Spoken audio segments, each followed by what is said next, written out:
Hi everyone and welcome to a new Genie Builder tutorial. Today I will show you how to create an app to explore large datasets. We will start with this dataset right here in this Kaggle page that is typically used to predict drought levels in the United States. This is a quite large dataset, over 2 GB in size once decompressed, and it contains measurements taken by weather stations scattered across the United States over a period of time. In this page we can find more information about the data, like its fields and what each one of them means, as well as what the people have been doing with the dataset. In our case, we will create a dashboard with Genie Builder to explore the data. The dashboard will be like this one here, where we can have in the main section 2 charts. In the top chart, we will have a line chart to display the data measured by one of the stations. It will display metrics like the surface pressure, surface temperature, wind speed. And then in the bottom chart, we will have a map displaying the data measured by all of the stations on a specific date and for a specific metric. Then to the right we have the controls that allows us to select a new station. Here these numbers mean the station code according to the position of the station in its US county. So we can select new stations, and as you can see the line charts here are updated with the measurements from the station. Then we can also pick new metrics to add to the plot and delete them as well. Now these lines, they can have a lot of points, so many points, and so we might want to control the number of points per line in order to improve the performance of the app or reduce the amount of data that's being sent to the browser. To do so, we have this slider here that lets us control the number of points per line. As you can see, we increase to up to 3000, and it will increase the resolution of each line, or we can as well set it down to around 100. This is using server-side resampling, so it will set the number of points for each line that offer a best representation of the full data. Then regarding the map, we also have some controls to control the data that is being displayed, the metric that is being displayed, and as well as a date selector to pick a date for the data being displayed on the map. Besides these controls here on the right, we also have interactivity on the charts. For instance, in the map, we can click on one of the dots representing one station, and you can see in the top line chart that it will display the data measured by that specific station over the entire time period. Then we have here in the top chart as well interactivity, in that we can click on one of the lines, and for a specific date and that metric that we clicked on, it will show the data across all of the stations for that day. So you can see the controls here to the right are also updated once we click on one of these lines. For instance, if I pick a summer day, we will see the data here, but as well the date here changing. So when I click here, the date will also change. And similarly for the station picker in the map, that it will change the associated control. So it's totally synchronized. And well, this is it for the introduction to the application that we are going to build. You can find the code for this app here in this repository in our GitHub organization at buildwithgenie/soil measurements. You can download it, clone it, and start using it right away in Genie Builder. Just keep in mind one thing, that the data that is included with this repository is not the full data. You can find it here. It's just a subset of the data with the data from 3 stations. Okay, you will need to download the full dataset and see if you want to play with it. There are instructions here on how to do everything, the setup and so on, so you can get started right away. And so now that we have introduced what we are going to build, let's launch the Genie Builder and start creating. Genie Builder is an extension for the VS Code editor. You can install it on your own VS Code by going to the Extension tab and searching for Genie Builder. Then you will find the page of the extension, and you can add it to your editor by clicking on the Install button. After a moment, you will have it ready to go. Once you have it installed, you can head over to the Explorer tab, and you will find a new section in the left column called Genie. This will list the applications that are being managed by Genie Builder along with some of its properties. Then in the top left of this column, we have the workspace with the files that belong to the Genie application. So now let's talk a little bit about the structure of a Genie app. The workflow for creating a Genie app is usually as follows. You start with some data analysis code, with some data, with some machine learning model or simulation code that you want to build a user interface around in order to make it easier for others to interact with. And so you bring this code, this data, into Genie Builder and create the user interface with Genie. In our case, for this application, what we have initially is some data that we have stored here in this data folder, where we can find two CSV files. On the one hand, we have this soil data that will list the properties of each one of the weather stations, like its FIPS code along with its position in terms of latitude and longitude, and some other data. Then we have this other train data CSV file that contains all of the measurements for all of the stations. As you can see, first column is the code for the station, then we have the date that the measurements were taken on, and then the rest are the measurements.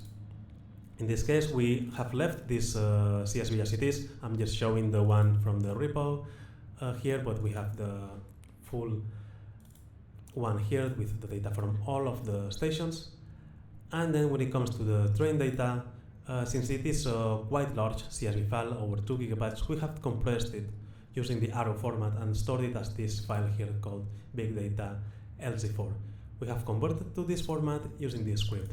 Now the arrow format is a binary format that enables us to work with very large files without having to load them into memory. So we can work with them by just accessing the relevant parts of the file instead of having to load everything.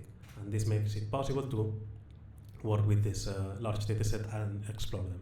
So after converting the file to arrow format, we have stored it here in this data folder.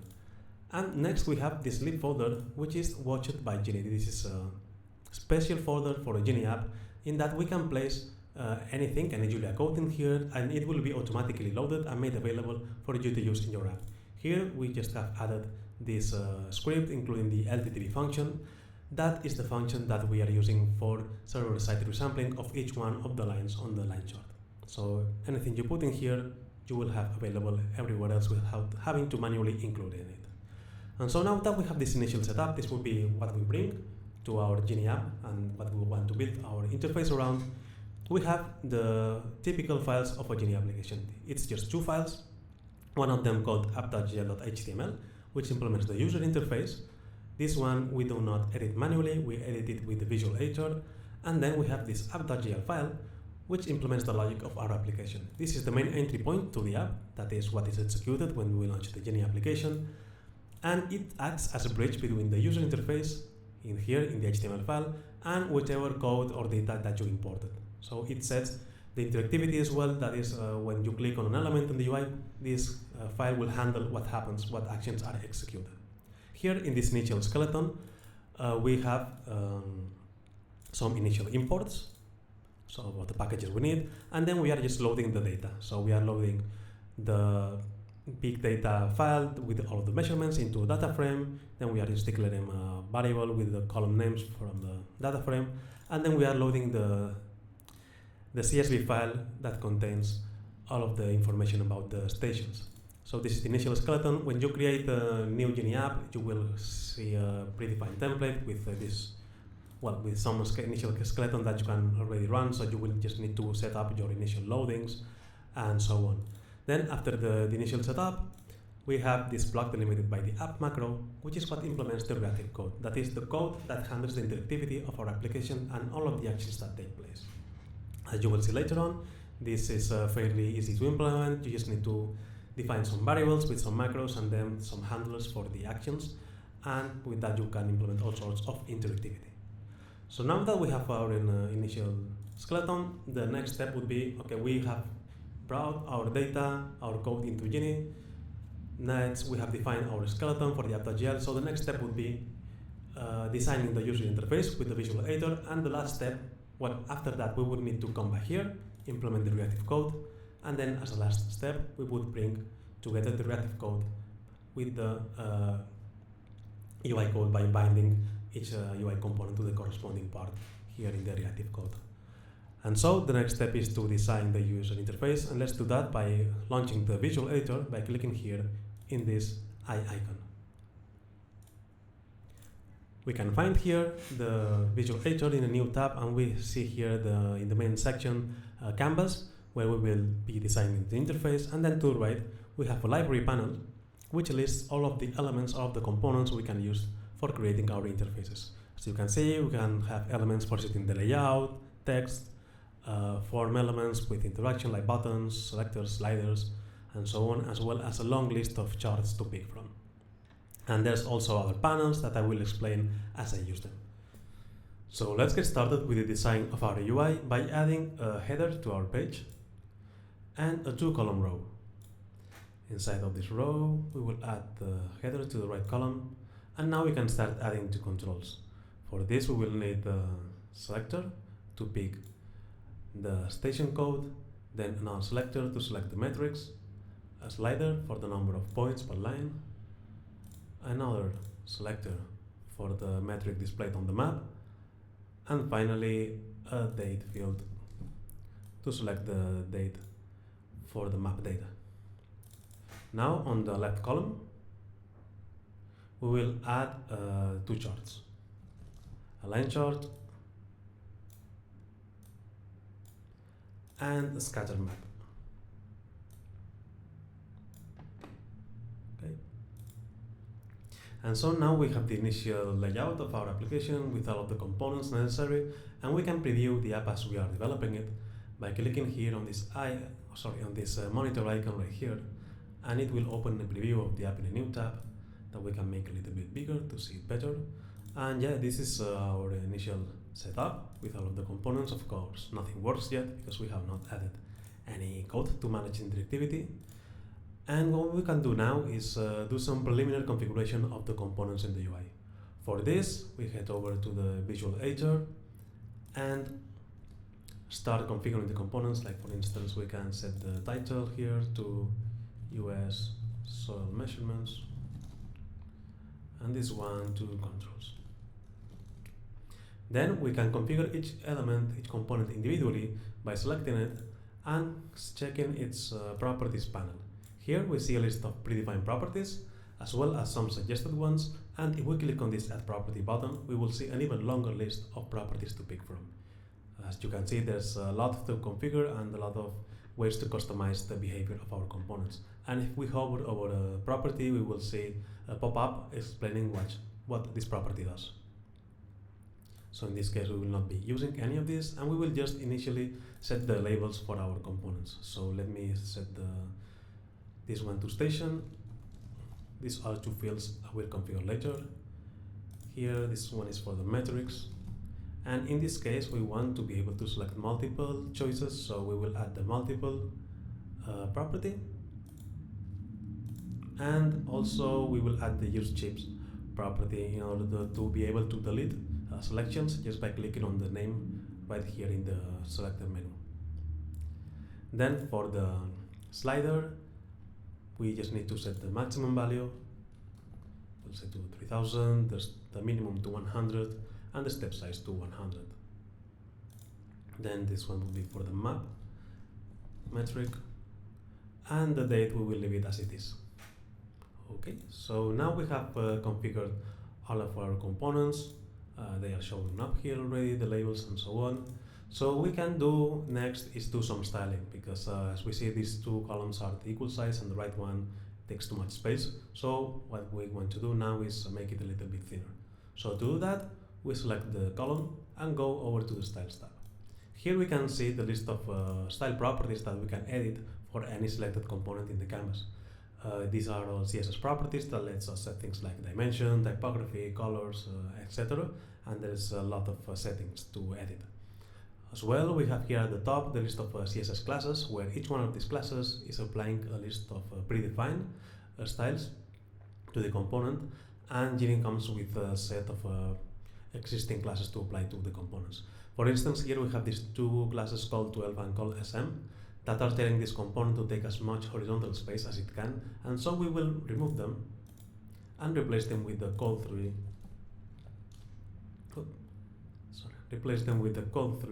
class.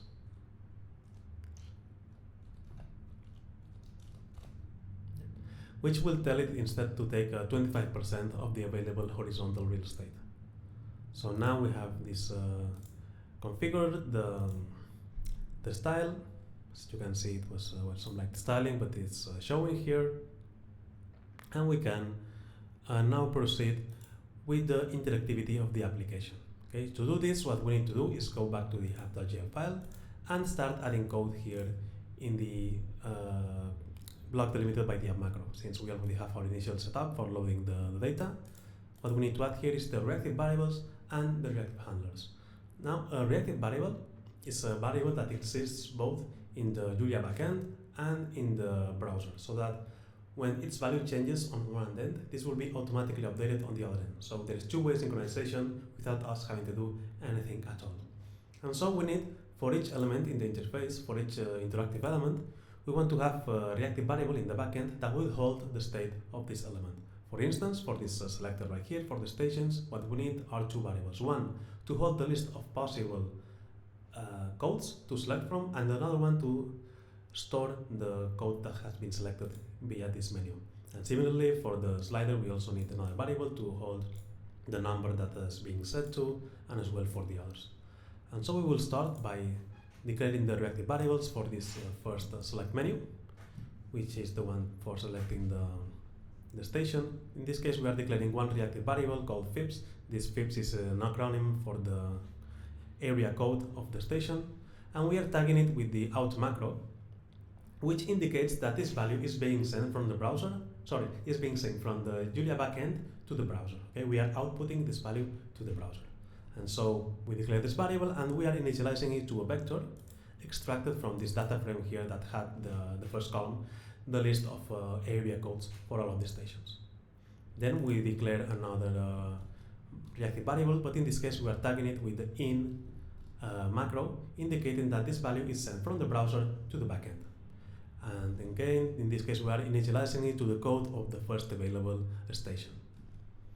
We proceed with the other elements. We declare a variable for the metrics, for the options displayed in the metrics selector, and another variable that will hold the list of selected metrics, except that in this case, since we have multiple choices, it will be a vector as well that is initialized to just 3 of the metrics. For the slider, an integer that will hold the selected number.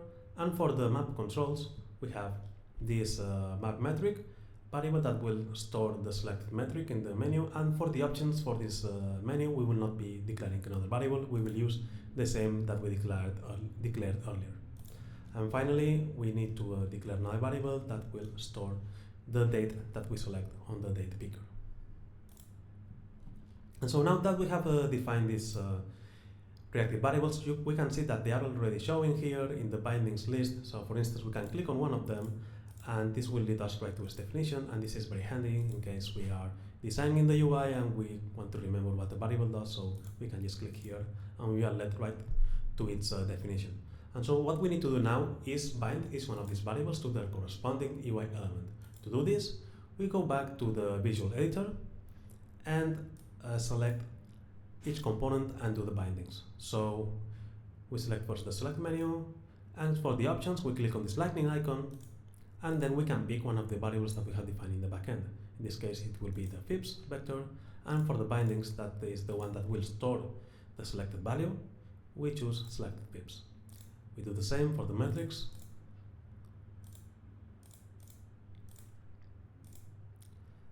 and for the slider.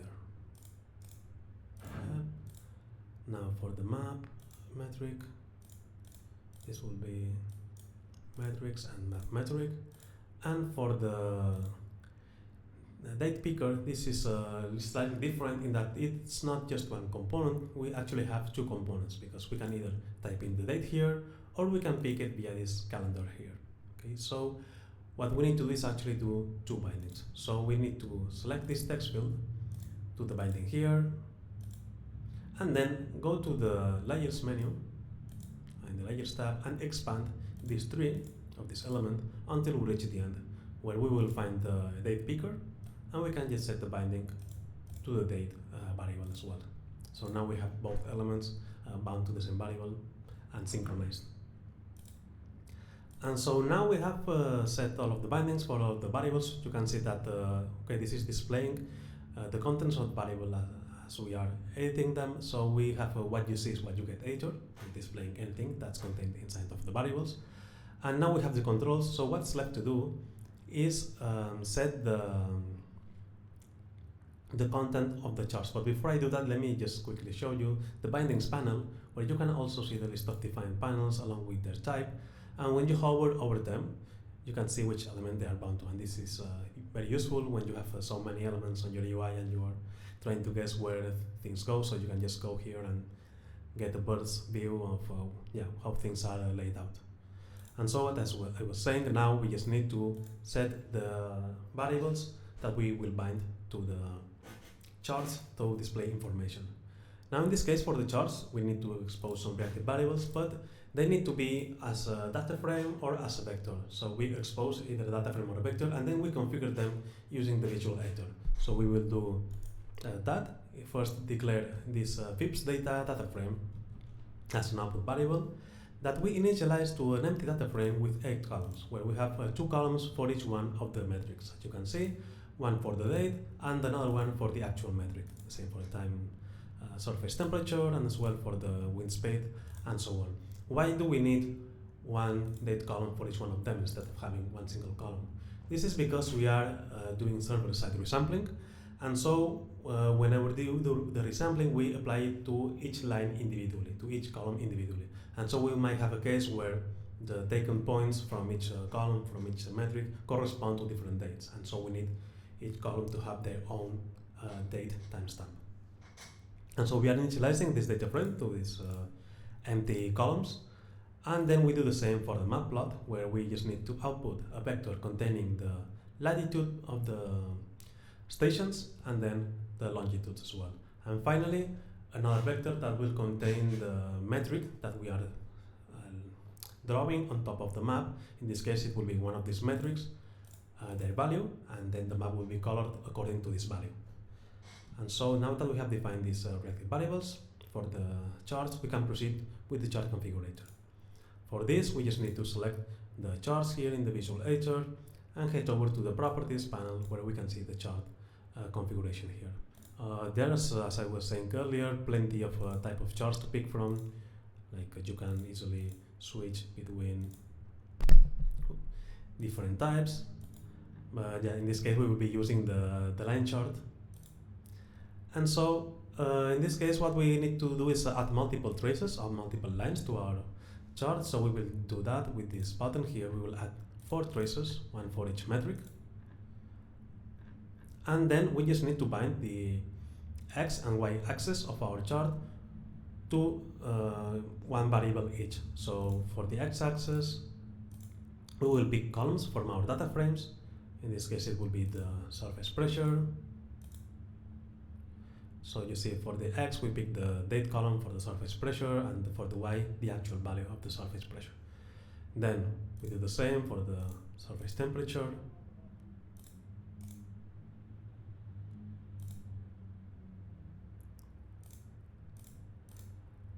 And then for the wind speed as well. And finally, for the total precipitation. And then we set the labels as well.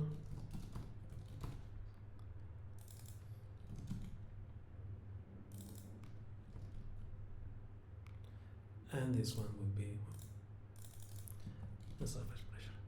Okay, now we have bound all of the data to the traces and the axes, and we can do some further customization of the chart. We can go to the layout tab and, for instance, remove this title here, and maybe set the color of the chart, something of our liking, as well as the font color and the paper color. So to do this, we just have added these properties, and then we can pick something that's more similar to what we have in our styling. Maybe this.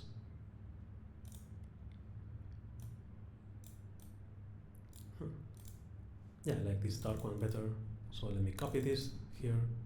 And then for the font color, we can set it to white so that it looks better. All right. And now we have configured the line chart. So let's do the map chart next. To do this, we just need to do the similar process. We go to the latitude and longitude fields of the line chart, and we bind them to the corresponding variables, in this case the lat fips and the long fips. Also, for the coloring of the marker, we will need to add the marker color property. Where is it? Right here. And bind it to a variable. So this would be the map color variable. As you can see now it's black because this is an empty vector at first, so yes.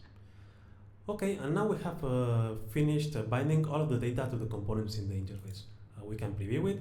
Of course, it's showing some data. We can more or less perform some actions here, but of course nothing happens because we are not filling up the data that's showing the plots with anything. And so that is what we are going to do next. So we go back to the app.jl file, and after having defined all of these reactive variables, we are going to introduce the reactive handlers.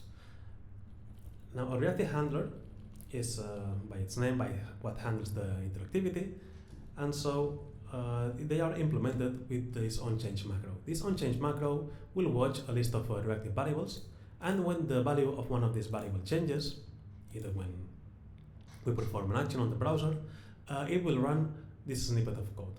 Okay, so what we want to have in this case is that whenever we pick a new station or pick a new metrics or something, we want to update the data that's displayed on the top chart. And in this case, we do essentially the following.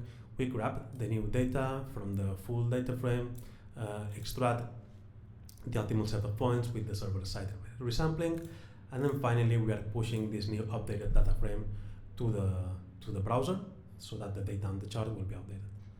And so let's test this after adding this new handler. And as you can see, this is already showing. Why is this already showing? Because in here, besides our reactive variables, we have this isReady variable. This is a predefined reactive variable that changes from false to true once the page is downloading. And we have added this here so that when we first load the page, we are already showing some information instead of starting with a blank page. And so we can see here that this is already working, and we can switch between stations, and as well, everything works as expected. And what we need to do next is to activate these controls for the map, because nothing happens when we interact with them. And so let's do just that.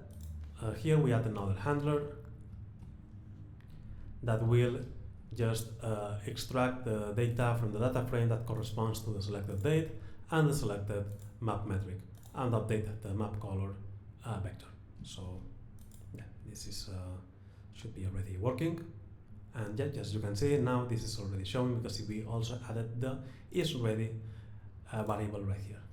And so with this, we have implemented all of the necessary interactivity of our application. And as you can see, it's a quite straightforward process. We just designing the interface, declared the reactive variables in the backend, added a couple of handlers, and we have an interactive dashboard for exploring this data. That yeah, it took us not much time to implement. And I would say now the last thing we need to do is add an interactivity for the charts as a bonus. So let's get that done. To do this, first we need to edit the charts, because these charts are implemented with Plotly, and in order to detect clicks on a Plotly chart, we need to add the CSS tag to these charts. That is the sync data tag for each one of them. So we go to the class editor, and then we do the same here, and we add the sync data tag. Okay, so now with this, we are ready to go to the Julia code. And one thing we need to do first, before we also enable, after we enable the interactivity with these tags, we also need to add this mounted watch plots line here in the backend, which will essentially enable the detection of click events. Okay, just as a curiosity as well, because I didn't explain this earlier, this page macro is what declares a route, so that when we visit the root path of our application, it will render this HTML file. So just now that we have enabled the interactivity with the CSS class on the plots and with this line here, we can add some handlers to handle this interactivity. To do this, what we will need is one variable in the backend called dataClick. Now this is a predefined name. Okay, this you should always use this name because this variable already exists in the browser, and it will be synchronized with this variable when you declare it in the backend, so that when you click on the browser, any click on a plot will be stored in this variable here in the Julia code, along with the information of the click. That is, depending on the type of chart you click on, it will have different types of information. And so we add a new handler so that when this variable changes, this data click variable changes, as you can see, depending on the type of chart, we have different types of information inside of this variable, and so we have an if-else statement which detects that if the data click variable has the points field, it is a dictionary, and if it has the points field, then it means that this comes from the map. And so we can extract the latitude and longitude information from the click, and what we do then is simply detect the closest point that we clicked on, right? So we click on the map, okay, and let's say we click here, we are calculating the point of this that is closest, so that corresponds maybe to this one here, and we just update the data frame with the data for the line chart, okay? So you see, we just update the selected fibs variable, and once we update this variable here, this will trigger this handler here that will update the fibs data. So as you can see, this is an example of a handler triggering another handler. It's not always something in the browser happening that's going to trigger a handler in the backend. You can also trigger handles from another one. So in this case, we just update the selected fibs code to the one that's closest to the click point, and then we will update the data in here. And similarly for the line chart, we do the same. Whenever we click on a line, we calculate which of the lines we have clicked on, and after that we will update the map metric variable in order to update the information being displayed on the map. Okay, so like this. You can see we click here, this will update the information on the map, and vice versa. And with this, we have finished our Genie app. I hope you enjoyed the process. As you can see, again, the workflow is, I would say, pretty enjoyable, especially for someone with no web development experience, such as myself. Like, I'm an electrical engineer, so I'm not really familiar with all of this kind of stuff. And what I like about this is that with the visual editor, I can just place things whenever I want them without having to guess how things will look afterwards, since I have direct rendering here. And then we just with the definition of several macros here, and several in, out, on change macros, I can implement all sorts of interactivity, even interaction with charts. So I hope you enjoyed it. I hope you will give Genie Builder a try. Please download the code from the repository, and if you need any help, don't hesitate to reach to us, and we'll be happy to help you out. See you in the next tutorial. See you soon.